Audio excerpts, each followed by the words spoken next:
What is up? This is your host, Josh Mitchell of BDC Raw Live. Today is Wednesday, I think. Yeah, today is Wednesday. Just for those who are wondering during this whole entire COVID pandemic, lockdown, quarantine, it is Wednesday. And I have a great person that I'm going to be having on the show here in just a few minutes. But first, I want to tell you real quick about the BDC Raw event, September 21st in Raleigh, North Carolina. You can get your tickets at bdcrawevent.com. We have some amazing speakers, including the one that is going to be on the show today. And so be sure to get your tickets to that event. And then following that event, the Hustle and Grind Con 3, which is October 12th and 13th in Orlando, Florida. You can get your tickets for that. I will be speaking at one of the roundtables there, but you can get your tickets at glennlundy.com, and he will be more than happy to see you there. I want to see you there, so make sure you get your tickets to those events that are coming up. I know we're going to be starving for some training and some information as soon as this thing is over. Hopefully everybody is healthy and is doing well. And so the person I'm going to be bringing on, if he gets back to his seat, come on, Anthony. Sorry about that. I got to get you back in your seat, man. Sorry about that. You got your water? You good to go? Yep, I'm good to go. All right. But welcome to the show, Mr. Anthony Alagona, the owner of Anthony Alagona Enterprises. And now, what's the new venture? Oh, Appointments That Show. Appointments That Show. Anthony, how are you doing? I'm doing well, my friend. How are you, my friend? I'm doing great. We have had the honor to be at several conferences together. I've had dinner with you. I've had lots of conversations. I had the opportunity to, refer some business over to you because you do some consulting. And I am glad that you're on the show because we're going to be talking about one of our favorite subjects and something that we're very passionate about, but the best practices for training. Mm-hmm. And I have been in the automotive space for a long time, 9 years. I was on Glenn Lundy's 800% Club. Wow. And he reminded me I've been in the business for over 9 years now, and been in BDC for 9 years. But training is something that is very important to me and something that's a hot topic for, I think, everyone. And I think we take it for granted. When I got in the automotive space, it was like thrown in the deep end of the pool. Yeah. And you just survived or you didn't. Uh-huh. And I think that's a lot of industries. I don't think that's automotive specific, but I think that a lot of times when we train BDC reps, it is kind of throw in the deep end of the pool and see if you survive. And there are so many different things that a new BDC coming into this industry that hasn't been in this industry ever. There's CRM software, there's video software, there's your websites, there's TrueCar, there's any type of other third-party thing that you use. There's a multitude of systems. Like I have 20-some tabs across my screen on systems that I use daily. And so it's not something that you just throw somebody in. And so starting out, what do you feel that is the best practice for somebody first coming in? Because you do this a lot. You train a lot of BDC reps and managers across the country. What's the first step? What's kind of when you're first bringing in somebody, how do you get somebody acclimated into doing this business? Well, the first thing I do as a trainer, and I think this is I've been doing this about 9 years myself. The first thing I do personally when I walk into a dealership is try to make a connection with the staff. Meaning when I first go in there, a lot of people aren't the biggest fans of training. They see it as an inconvenience. And I know as a trainer that when I go up to present in front of 10 or 15 people, however many people it may be, I'm only going to get 1 or 2 light bulbs that usually go on.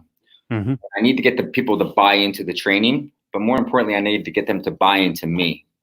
So what I do is I immediately try to establish rapport, and I go in there and I tell them about myself. I tell them about my story, about where I've been in hospitality and how I've made really bad decisions in my life to lead me into really bad circumstances that were brought on upon myself, to then train myself around by doing a job that I'm about to teach them to do, and to really get them to kind of be inspired. And then I have them tell me about themselves and what made them choose to go into automotive, because not really many of us kind of grow up saying, I'm going to be in the automotive industry. It's kind of, Nobody, I don't think. right? It's circumstances. It's just going to hold us over until we get a better job. And there's not much requirements to even get hired. I mean, as a salesperson, as a BDC rep, there's not a lot of hurdles you got to jump over.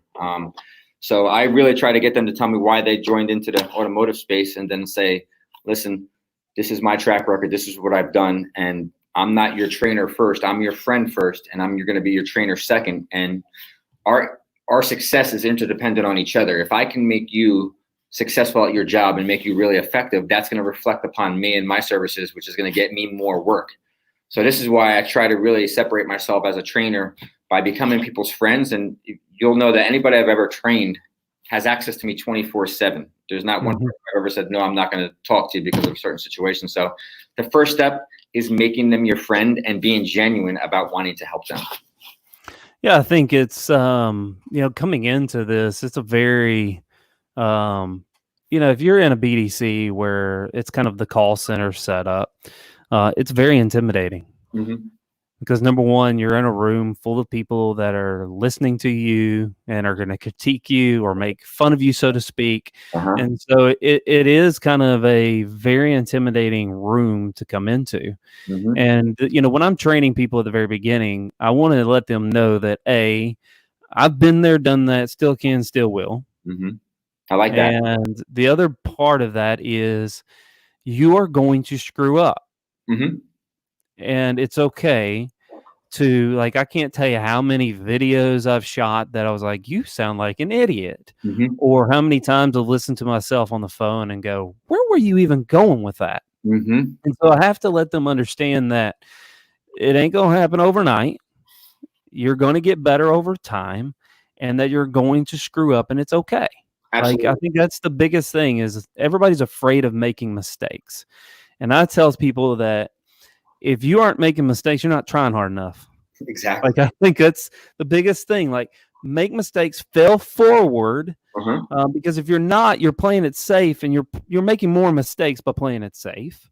And so make mistakes. I need you to pay attention to things, but I think you have to make mistakes in order to grow into being a great BDC rep and a great BDC manager. I agree, 100%. And so what do you think is the biggest thing for somebody first coming into the automotive space in BDC, and coming into this with an open mind? How do you feel that they should react to all this? And what do you think is the best practice for them to grab hold of all of what's going on? The best way for them to kind of go about it when they first come into the business is you need to be very proactive. I think proactivity is going to determine whether you are successful. I kind of tell people it's the word I'm looking for. It determines whether you're a professional or an amateur. Do you want to go through the motions, or do you want to get really good at what you do? And if you're proactive and you really want to learn your CRM tool, you really want to talk, you really want to learn how to communicate with people on the phone really well, and be able to convert conversations into appointments that show up, you got to be proactive and don't rely on the dealership to teach you, right? It's like life, in life, you get all the things thrown at you and then you learn something from it. Unlike school, they teach you and then they test you. So in the dealership, they're going to test you, and be honest. I mean, they can't do anything right as far as when a salesperson is concerned. If you ask them about a BDC agent, they're just telling them anything to get them in here. They're dropping the gross. So you can't make your BDC manager happy when you first start, and you can't make the salespeople happy. So you feel like you can't win. Yeah, it's definitely a brutal world to kind of come into, and sometimes in a lot of different aspects and a lot of different companies across the country, it is kind of you feel like you're the step people that are in the back. Yeah, like you're the ugly people they put in the back closet, and they give you a computer and a phone and said go at it. And so yeah, it is kind of that aspect, and I think that's where the culture shift has to happen a little bit. Yes. On how we really look at BDCs. Some managers out there, I've talked to a lot of them across the country, think of BDCs as a cost to them and a cost to the dealership, and that's a ridiculous thought pattern. It is a profit center. Yes. That brings you deals that you typically wouldn't have. That typically that the follow up that goes into it. So, what would you teach first? Do you think phone, like your phone training, and teaching them how to navigate through that, or do you think answering the internet lead? Which one is the more important? I know they're both important, but what do you think is the best way to teach someone, the best practice to go for first? What I would immediately teach them first, especially if they've never been in the business first, is I would give them a little bit of background of what they can expect as far as success and failure rates out there. Meaning how many people they're going to have to talk to, and how many appointments they're going to set up, and how long the average the buying cycle is, and how long consumers spend inside your virtual showroom, and kind of teach them a little bit about the background. But I think talking on the phones is very important. I tell people sales is a language. And if you don't believe me, try selling a car or setting an appointment without talking or text messaging. You just can't do it. It's how effective you can communicate with others. And we have a short amount of time when we get people on the phone, whether we're answering a phone up or responding to an internet lead, to grab people's attention and to paint a picture that we're going to make this a fun, easy, and convenient car buying experience when these people have never really generally had a fast, easy, and convenient car buying experience before. So I think teaching them how to talk on the phone and giving them background on what they should say and what they shouldn't say and how they should listen and things they could say to paint a different picture on the phone is probably one of the first things I would teach them, but only after I give them a little bit of a background, what they can expect from the consumer. Yeah, and I think it's the big thing is teaching people how to have an actual conversation. I think a lot of times we look at scripts, and I'm not 100% against scripts. Scripts have their place. Of course. Believe me, they have their place. But the power of learning how to have a conversation with a consumer is far more powerful than going from A, B, C, D, E, F, G. Exactly. I agree. Because the customer's not on a script. Nope, not at all. And so it's understanding to learn the flow of the call, and if they go over here in left field, how to bring them back to where you need them to be. But there's no script out there that can really teach that, in my opinion. I think the biggest thing is how to have a conversation with the customer, that the customer feels like you're an actual human being that actually cares about the customer's business. Because I think that's the biggest thing that we miss a lot of. I've done training after training after training. I've seen the good, the bad, the ugly. And so I think with most of the time, it's communicating with the customer in a way that they need and the way that they want. A lot of times it used to be, hammering out the calls and hammering out email, and now all of a sudden having a conversation via text, which is where a lot of people know how to do it. But there's etiquette and definitely different things on text message conversations. They're not your buddy or your pal. Exactly. And so you have to keep it professional, but teaching them how to have that communication and how to have that conversation with the customer. And you know what I would do? People call them scripts, but I don't like to really think of it as a script. I think of it as just like there's a road to the sale, I think of it as a road to the appointment. Yeah.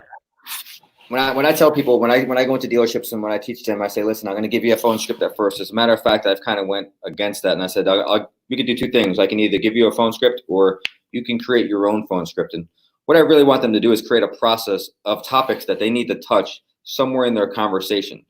Because all we want to do is make sure that we're building rapport, gathering information, because the more we know about the customer, the more we could do. And it's like taking reconnaissance, and we're just trying to get as much information and provide as much information as possible. And there shouldn't be you shouldn't need to follow a word by word script. But what you should do is throughout your conversation, you need to hit, let's say it's all 6 bullet points. I need to find out this, and this before I hang up the phone. And as long as you do that, and you're going to go through your road and appointment, and you're going to make your appointment. Oh, exactly. Because I think a lot of times we get not having those bullet points, you can see where a lot of reps, I've had some successes, I've had some failures. I think everybody has, even myself on the phone have said something that I was like, what the hell where were you going with that? But you have to have that kind of roadmap to get you to the end of what's the end result is obviously an appointment. Exactly. And if you don't have that, you're kind of flying blind, and you'll have a lot of calls that are, is this, does it, no, click. Yeah, exactly. And you're like, wait a minute, I need to get your number and your email. Crap, what happened? And you can go back and listen to that call and go, damn it, right there. Right there was the point where I could have, but didn't. I should have said, but didn't. And I think that's the biggest thing when you're training your staff, even long term, because regardless of how long you've been in the business, we all have that call. Yes. Everybody has that call. I guarantee you, Anthony has that call every once in a while. And so you have to go back and listen to that call and go, okay, here's where the points were. Here's what you should have said, and fix those things as you go along in order to do that long-term training. Because I think a lot of times we think of training as Anthony comes in, he's wearing a suit. You wear suits? Only on day one. Yeah. He's suited up. He's good. We got this trainer in here, and all the salespeople, BDC reps are like, oh, another trainer. Yeah, exactly. This is going to last how long? How long did the other trainer last? Exactly. And so there's no culture for training. And so they bring in a trainer, and then bam, it's over. It's done. We got our certificate, and we move on, and we got nothing out of it. And there's a lot of dealerships that spend thousands upon thousands upon thousands of dollars on training that never get utilized. And so you have to create this culture of training. And I don't think training is something that happens when first someone starts. There's a lot of training that, I have a month-long training, week by week, day by day, is documented on what we do every single day for someone who's fresh. Doesn't matter if they're new to the business or been in the business. Our business is a little bit different. Our dealership culture is a little bit different. So you have to spend some time to develop that. But you have to train at the very beginning, and then as you go along, there has to be ongoing training. Because we all have had. I've listened to training. I've listened to Cardone. I do IDP. I've done all kinds of different trainings. There's something along the lines that you'll watch a video that you've watched 25 times that comes back and go, shit, I forgot about that. Exactly right. And so it's okay to have refreshers, because we all have moments where some objections that are coming up that are not, we're like, man, I used to say this, but what did I used to say back then? Oh, I watched a training video and all of a sudden it gets back into my head. It's a good example of, I think, what we're trying to say right now is training. It's more important what you do every day than what you do once in a while. And when you make it part of your culture to train and have personal development, it becomes muscle memory. And I think the biggest example I might have just seen recently is Mike Tyson. Look at Mike Tyson. He's about to make a comeback, and they released insane. Right? How fast is he?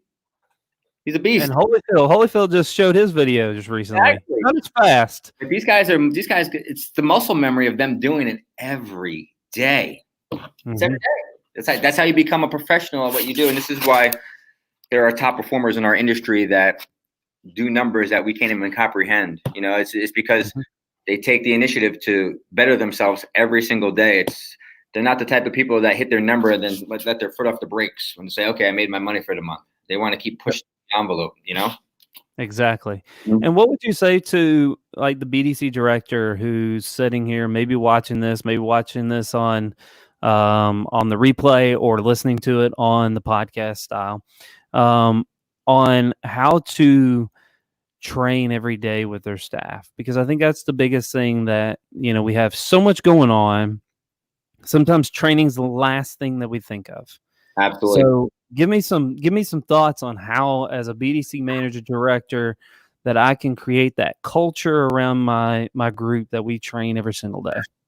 Well, I would find some spiff money for the month, and I would spiff on good habits. But what I would more likely do is probably find each of your team members' strengths and then have them teach about their strengths. Make them part of the training, right? Have them, if so-and-so is good at doing video, you're going to be the person that trains on video for the rest of the department. If you're the person that's the phone ninja, right? You're the person that's going to be training on phone skills while we're here. If you're the person that's great on the CRM and navigating through the CRM, you're the CRM person.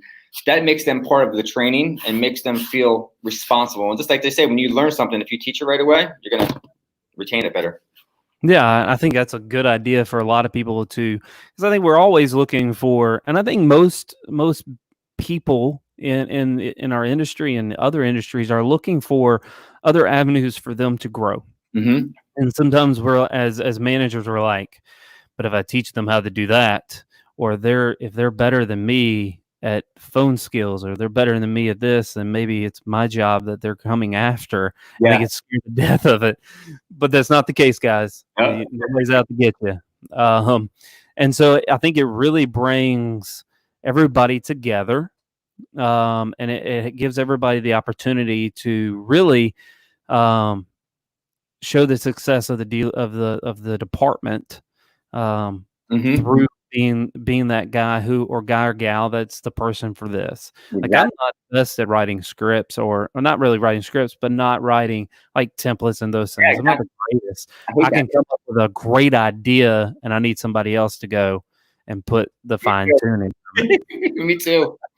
That's okay, because I've always had people that I think in my team, I've always had people that are better than me at certain things that I can go and let them take the reins on that and kind of run with it. I've always had my department kind of involved with any of the process or the training or the templates and different ideas. I've always come to it with an open mind that I'm not the be all end all. The buck doesn't stop here. And I think that's what has created great culture in my departments, is that I've had that culture of everybody, we're in this together. Yeah. And we're going to work through this together. My ideas are not the greatest, and I'm always going to take input from everyone to get them to that next level. Absolutely. Absolutely. And I think that's how it works. I'd recommend too is when you do find that all-star, is that you start to invest in them, not even monetarily wise, but lifestyle wise. And I'll give you a good example. I tell all my clients when I train them, I say, listen, I want you to become so good that I want to approach that. I want to approach the dealer saying, I need to borrow you for on-site training one day. Mm-hmm. That's what I want you to get at this phone process. And if you do that, I promise you, there's going to be opportunities that open up. And I say, think of it this way. What if you move to another state? How many dealers do I know in other states that might need a BDC director or somebody in BDC? And I would never try to poach them from their dealership. But what I would do is I would approach the dealer and say, listen, I want to invest in them. And the best example I can give you is my boy Joshua Wright, who I worked with for many years at Team One Chevrolet, who is now a BDC director of Art Main Auto Group. I started investing in him, bringing him out to conferences because I seen the light bulb go on, and I watched his work ethic and his positivity. And I found reasons to spend money on Josh. Yep. Right? It's like when you invest in somebody and then you watch them fly, other people start to see that and then they want to get in on it. Yeah, I think you have to understand what's important to them, because a lot of times we throw money into this, like spiff money and all that, and it's not important to everyone. Yeah. I repeat, I'm going to look straight into the camera. It is not important to everyone. Money is not the key to all success on these people. So you have to really understand, find out what success means to them. Ask that question. What's success mean to you? Amen. Because then you get into their actual world. And I think a lot of times we don't spend enough time. We talk about training, but there's the development side and development training that is just as important as phone training and lead training and everything like that. But finding out what is important to them in their success, in their life, outside of the walls of the dealership or the business, that's really important to them, because you'll find out a lot, and you'll find out where they want to go in their career. Because sometimes they don't want to spend their entire career in the BDC. They want your job. Yeah. And it is your job to get them your job. Exactly. I love that. The thing is you don't want to be the BDC director forever. I've been in this spot for a while, but it's not my goal, my end goal. And so you have to really develop them if that's the spot they want. I got the privilege to be able to take a BDC rep that was working at Sonic. And she came to the dealership. She moved up, and we really spent a lot of time with her. And her ultimate goal was my job. And I ended up leaving the dealership and passed the baton to her. And that now is part of what I've done in my career. Her success became my success. And so you have to understand where people want to be. And maybe it's your job. Maybe it's a finance job. Maybe they want to move up into the sales department and sell cars. Like whatever the case may be, you need to learn what that is. And as a leader, it's your job to kind of throw that and make that happen for them and set that expectations and accountability for them to move into that area. Agreed. I love that. Yeah. I love that. Michael Schmidt just asked a question. What do you guys recommend for getting started into video? I want to, at a minimum, have my team do an introduction video that we can initially send to customers when the lead comes in. We have not really dabbled into this area. So what are your thoughts? I think, listen, video is a no-brainer, Michael Schmidt. Here's the videos I would do, and I would start doing them right away. Whether you think you're good at them or you're not good at them, you're going to get better every time you do them. But do an introductory video. Hey, this is Anthony Alagona over at ABC Motors. I see that you submitted for a 2020 Chevy. I'm going to be reaching out to you very shortly. If you need to get in touch with me sooner, my number is 555-1212. But then I would also do a walk-around video of the vehicle that they inquired about. Why? Because most people aren't going to do that. And especially now, this time, I would do that. And then another video I would do is a thank you after they bought. Those are the first 3 videos I would start out with.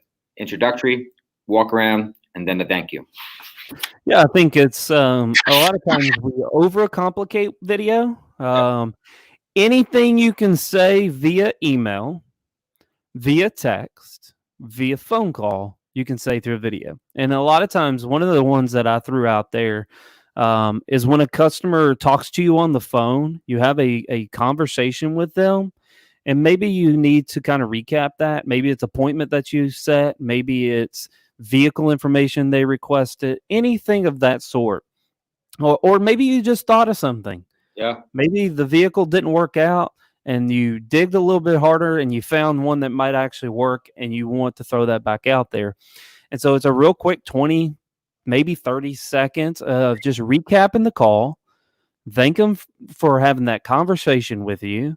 And then throwing out maybe some different options, or if it's the appointment, do that kind of confirmation of what's going to happen again. Just a recap. It's just a video. It's a recap of the conversation that you had. It's very quick. It's very simple.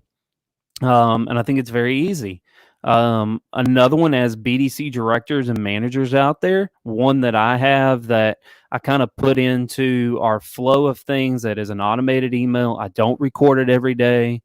But it is a simple, hey, this is Josh Mitchell with Huber Vester Auto Group. I want to reach out you and thank you for your inquiry. I want to make sure my team has taken care of you. If you have any questions, any concerns, anything you need, here's my phone number. Here's my email. Thank you again. It's very simple. Gets a lot of views, gets a lot of response because you find out that maybe the rep didn't, maybe the rep pissed them off, maybe whatever the case may be. Maybe it went into spam and we didn't know that it went, their emails went to spam and those sorts, and mine got through it.